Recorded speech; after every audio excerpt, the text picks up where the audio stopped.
I love a good Frank Zappa story, though. That guy was a maniac. Yeah, he was as odd as he was, his head was on straighter than probably anyone else's in rock and roll at that time. That's what's crazy about it. The guy never did drugs. He wasn't out partying. You know, he was about as straight edge as you can get. And then he would come out with an album called Weasels Rip My Flesh with ridiculous cover art and all these weird songs and instrument combinations and, you know. Well, his, prolificness put everybody else to shame. I mean, the guy released an album like every 3 months. Yeah, I mean, he made everybody look lazy. Not only did he release an album like every 3 months, they were all totally different. Oh, yeah. That and, I mean, I'm sure only a fraction, as anyone knows that creates stuff, only a fraction of anything he wrote actually made it to the surface. Oh, no doubt about that. You know, it's like an iceberg. The tip of what he wrote actually used what you heard. There used to be an album, which seems so strange to think about it, because now you can't buy any kind of music at Best Buy, really. But there used to be an album at Best Buy when I was younger that was a Frank Zappa album that was I think it was a triple album, 3 CDs in it, one of those big old school CD box sets, and it was just a compilation of Frank Zappa guitar solos.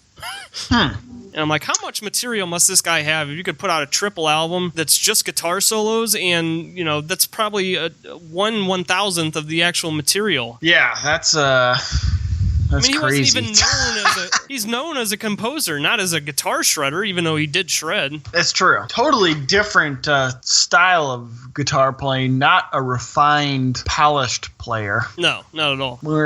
And it's been commented before, he was kind of a exploratory type figure. That solo would go on for 20 minutes if he didn't find what he was looking for. Oh, for sure. And, he was going to get to what he was after, but it may take a while. No doubt. That's more Eastern in philosophy than Western. Yeah.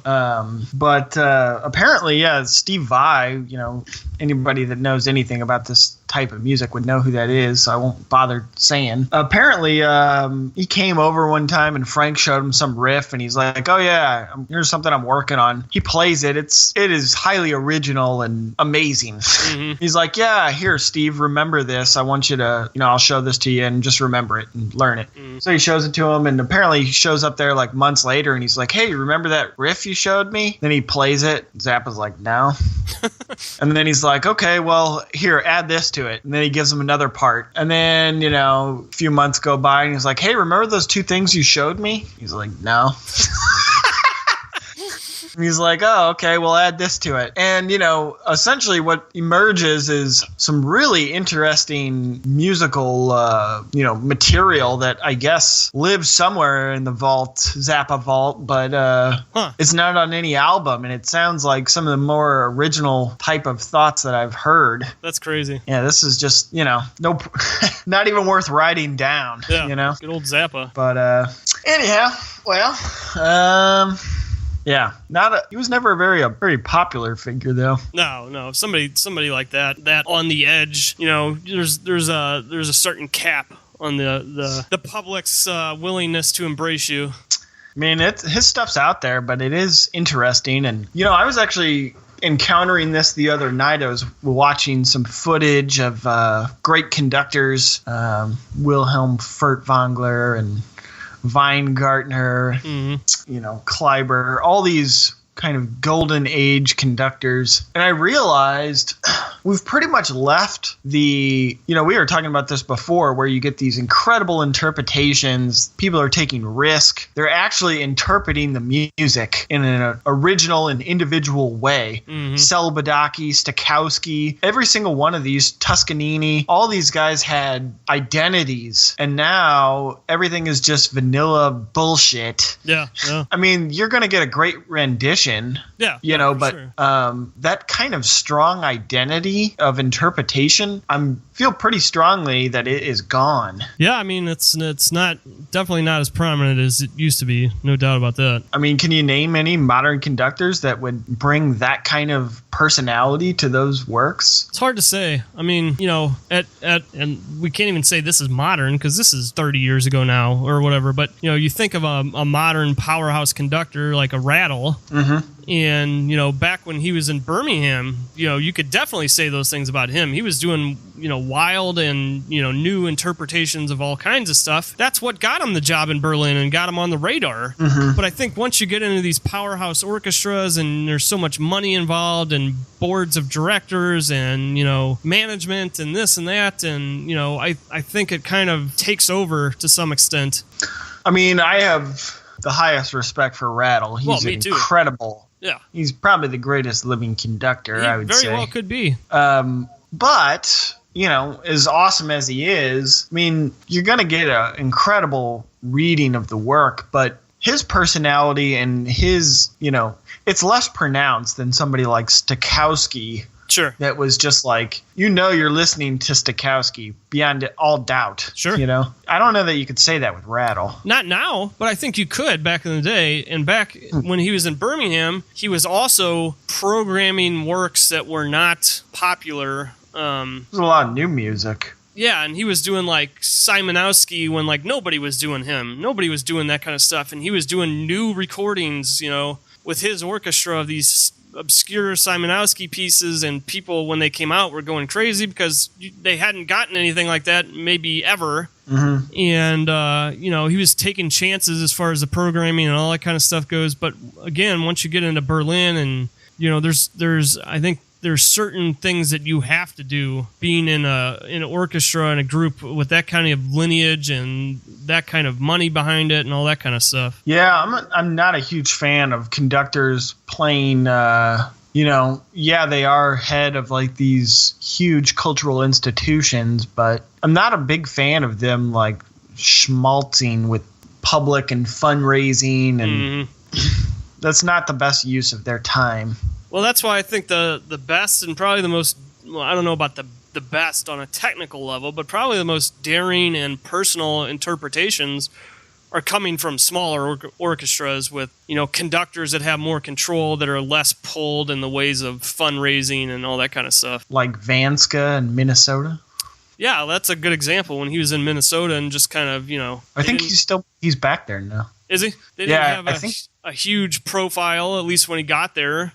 So he was probably more or less free to kind of do as he wanted, and, he took a chance and did Sibelius with an American orchestra, which is kind of unheard of at the time, and, killed it. Yeah, I mean, I was going through, you got like Paavo Järvi, who I think is an incredible conductor and probably one of the best. Yeah, I'd certainly trust anything he's going to do. For sure. But again, I don't know that you're going to get an incredible performance, and not to take anything away from him, but you're not going to get these huge identities like you get in like a Celibidache or a Furtwängler. True, he definitely doesn't go that far as like personal interpretation. Personally, I mean, I don't know that I think that's a good thing. Yeah, I'm with you. I mean, there's something to be said for a guy like Furtwängler who just, kind of will take it and run with it. Yeah, I was, apparently, and I'm sure you've heard this story before, but there was a percussionist that was playing in Berlin, and, percussionists sit and wait a long time before they play their part. Mm. So he was reading along with the score of the orchestra as they were playing it, the full score, not just his part. And, you get acclimated to the sound of the orchestra. Sure. They were in a rehearsal or something. It was not Furtwängler at the podium. And...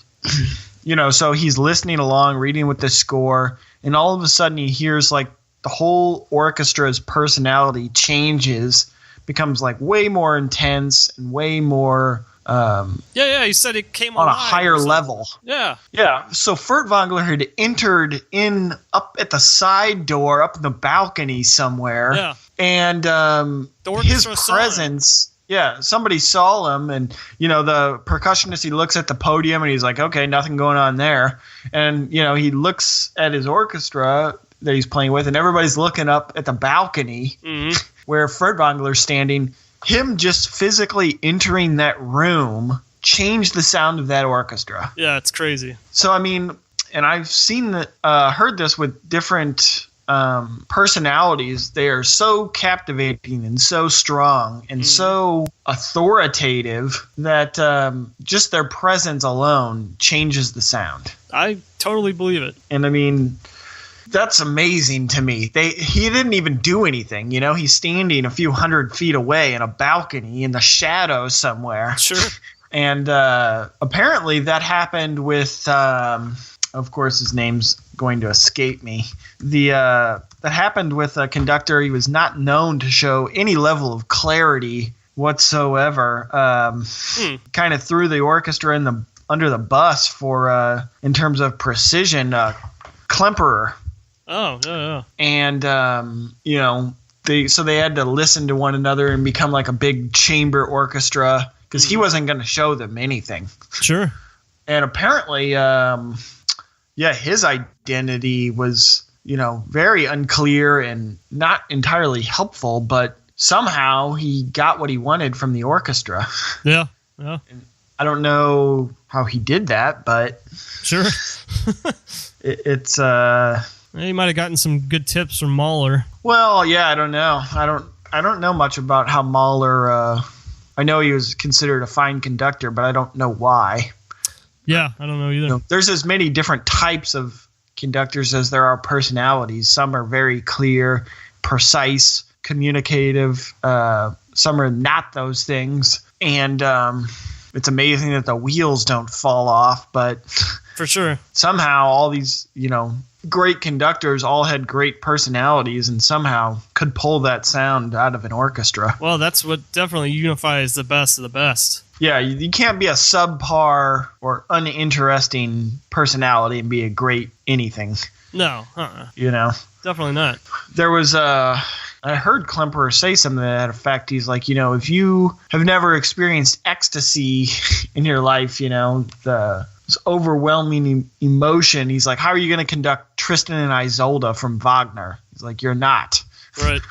If to take that idea further, if you don't like nature and you don't care for bird song and you don't care for the brook, how are you going to conduct Beethoven's Sixth Symphony? Sure. So if you have any deficit of personality, it's going to come out. Yeah, for sure. I think that happens too in like painting and stuff like that. I mean, if you're a weak personality, I don't know how you would be a great painter. I agree with that. Any creative realm, really.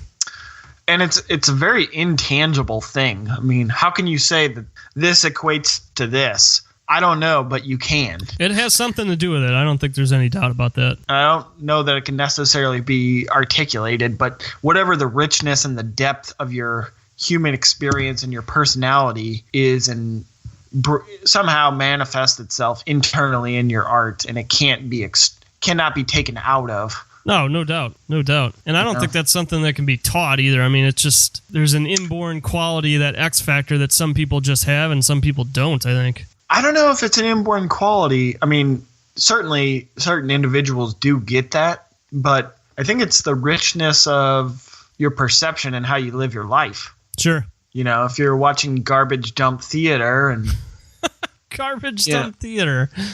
Yeah, I mean, wasting your time on things that are not enriching. Sure. How are you going to hope to bring that to your art? Well, that's definitely true. Because that's just not in you. Right. But I don't know. It's an totally. If it can be taught, nobody really knows how it's taught, and it's so intangible or even talking about. But I think all great teachers, I know, Rubinstein, a great pianist, insisted that, his students didn't just sit around and play the piano. Sure. Don't just sit here chained to a piano. You need to be reading literature. You need to be having friendships, going out and having life experiences. And which that's a perfect example, because we now think of Rubinstein as not technically perfect at all. I mean, there was some stuff he just said he couldn't play, and I'm sure he could, but didn't want to for whatever reason or whatever, but he's not known as the most technical. There's pianists now that would blow him out of the water technically, but he had so much personality and uniqueness about him and his playing that you would much rather listen to him than a modern, cold technical wizard. Yeah, absolutely. I mean, this occurs with music students all over the world, like practicing 6 or 8 hours a day. Mm-hmm. I don't know that the greats, I mean, they practice, sure, but there's, accounts of them saying, you probably shouldn't be doing that more than about 3 or 4 hours. Mm-hmm. And I think the approach has changed. It's more technically polished and, do my fingers move in the right way now than it's ever been? Yep. Because, oh my God, I hit a wrong note, and in the 21st century, that's unacceptable. We'll have to cut that out and make sure we put in a proper note in the recording. Yeah, for sure. In the golden age of, some of these musicians were inferring about nobody cared if they had a wrong note. Yeah, for sure. Go listen to Schnabel play Beethoven sonatas. Nobody cares. Yeah. Guy grabbed a whole handful of wrong notes. Nobody cares. Yeah, ever. For sure. And I think they were in it a lot more on a higher mental level. Well, we've talked about that, like even if we want to take it to the rock realm, people now are so obsessed, like if you're a guitar player now, with running scales and being able to do all these things technically, just shredding, like a wizard and, technical perfection. They spend their entire upbringing playing guitar doing that kind of stuff, those kind of exercises. And then when it comes time, to where they should be writing albums and writing music, they're just jamming it with a lot of scales and technical stuff because unlike Jimmy Page, they didn't spend the last 20 years writing music, like writing songs. Mm-hmm. Like Jimmy Page could shred, but he would also hit wrong notes, He was in the moment. Yeah, I actually have a friend of mine that I've kind of, I don't know, in some degree probably mentored a little bit regarding his guitar playing over the last 10 years. And he's surpassed me technically a long time ago. Mm-hmm. This guy can shred. Technically he's awesome. And, for years he's like, yeah, I got to work on this. I'm like, dude, you don't need to do any more technical work, period. Yeah. You can write the music you want to write right now. Mm-hmm. And, but I think some of those types of figures, once you go down that road, they never make it out. Yeah, for sure. Some of the best guitar players probably that ever lived never released an album. Never could record a song that anyone gave a shit about. They sat in their room and they played the most technical things ever, and that was where it ended. Yeah, for sure. So no doubt about that. I think too, just in general, our whole society is way more, somebody releases something, it's all about the marketing. How many Facebook likes do I have? Mm-hmm. Everybody needs to hear what I've done mm-hmm. or see what I did. It's like, this is, say we take some, imaginary figure. They paint their first painting and, they're insisting on taking the world by storm and that everybody needs to see this. Yeah. It's their first painting. Right. You have, I'm sure, come across artists whose catalog is like 5 works. Oh, yeah, for sure. And, we're not talking about, Raft of the Medusa here. Right. It's like they've literally painted 5 works and now they're focusing on how to launch their career. They've got a website. They've got a Facebook page. They've got a special Instagram profile for their art. It's like, well, why don't you, I think that's something that's more part of the modern era than ever before. Oh, for sure. Players and painters of old, not to say that they didn't care about launching a career. They wanted to get paid like everybody else. But they made sure they actually had something to say first. Well, yeah, definitely. Well, back then, without the internet and all that kind of stuff, things went how they were supposed to go. You start doing paintings, you do more paintings, you do some shows, you get noticed, you do bigger shows, etc. It built organically, whereas now, like you said, you could do one painting, and all of a sudden, you're online in about 10 different places, posting this painting for the whole world to see, and it's like, you have more online presence than paintings. Like, it doesn't make any sense. Well, I'm going to throw somebody under the bus, but that's just the way it is. No. Oh, yeah, for sure. But artists that literally have 5 works in their catalog that have showed those same 5 pieces for years. Oh, yeah. It's like, why don't you actually paint something new? There's definitely artists, I met a lot working at Meislart and doing other shows where I would see the same pieces in multiple shows like over and over, and I'm like, what are you doing? I don't Clearly they're not doing any work. I don't understand, because I did a solo show where I had 40 pieces in that place. A month after that show, I don't know that one of those pieces would have made it back in there. You know what I mean? I mean, sure. Like, forget about it. I've never re-shown a piece, because why would you? I mean, I can see re-showing a piece, but for sure. I don't know. To be fair, I mean, you probably work your manner and style of painting. You work a lot faster than, if somebody has a highly refined style, it may take a little longer, but definitely for 6 months to go by and not a single work to emerge, and then to show the same 5 pieces that you showed 2 years ago is ridiculous. Yeah, for sure. It's like you're not even a painter. You're just like the idea of a painter, and you want to make sure that you're acknowledged publicly for that. Yeah, you like the idea of being, an artist, and that's nice to tell people when you meet them and that kind of stuff. But it's like, what you gotta work here. Yeah, what do I don't know. I mean, I don't know how prominent that is, but that is incredibly odd. I think it's very prominent. Really? Very prominent. That, and I another thing I saw a lot was an artist who would come into Meislart, say, and do a show. And a lot of times those shows included people who were showing for the first time. Okay. It was just kind of geared towards newer artists and that sort of thing, which is fine. Nothing wrong with that. So something I saw a lot, though, as a result of that, people would come in, they would be doing their first show, they'd have their 3 pieces up on the wall or whatever. All their friends and family would come. It would be a great night for them. So, okay, the next month comes around, and they want to do the show again. So what they would do a lot of times is paint something new, but it would basically be exactly like what they did before. Well, I mean, and that's okay to a point. There's not every single painting has to be a complete break with the past. Well, that's definitely true. I mean, I've been writing music that's not dissimilar to music I wrote 10 years ago. It's just more refined. And a month is really not such a long time. True. Maybe they did 6 pieces over the course of a month. That would be ambitious, I think, for most artists. Oh, yeah. So it may take some time to get away from where they're at, that growth process, but a month, sure.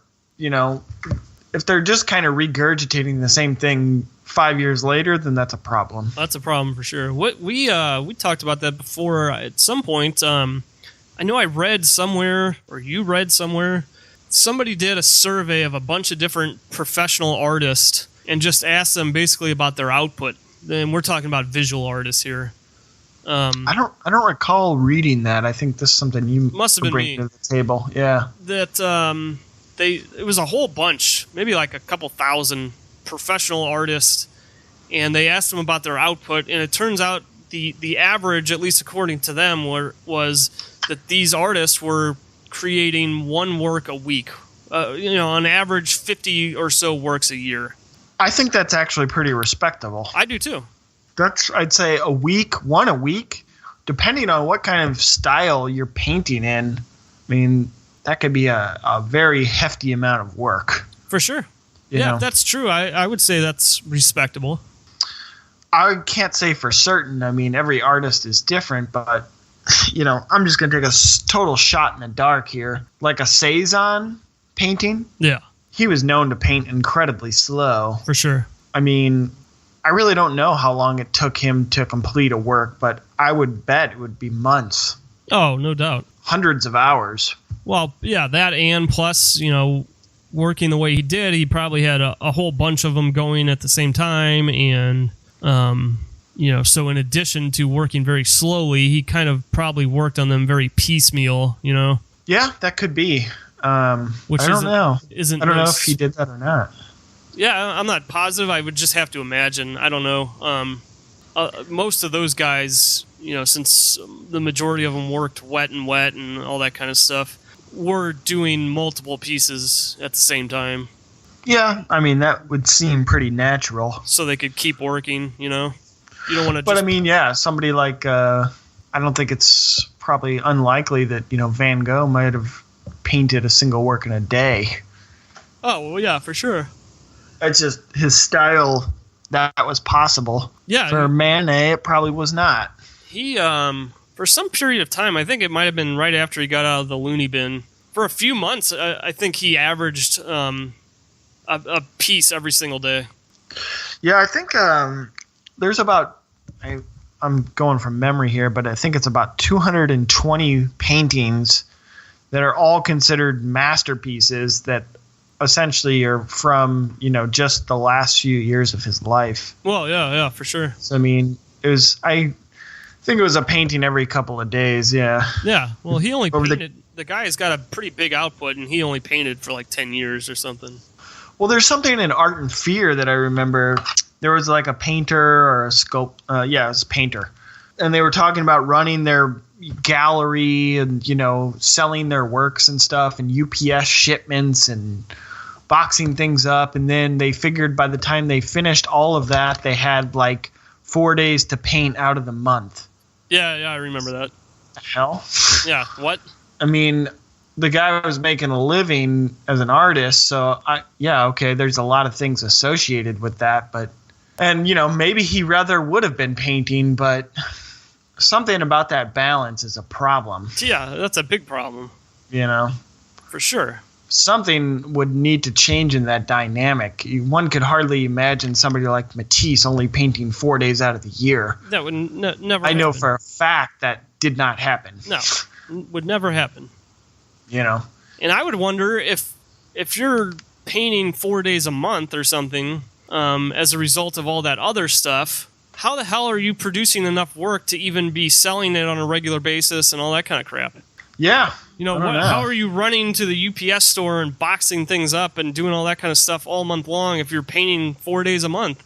To me, that some level of inefficiency must have been the case. Yeah, this guy, he didn't have his time management under control.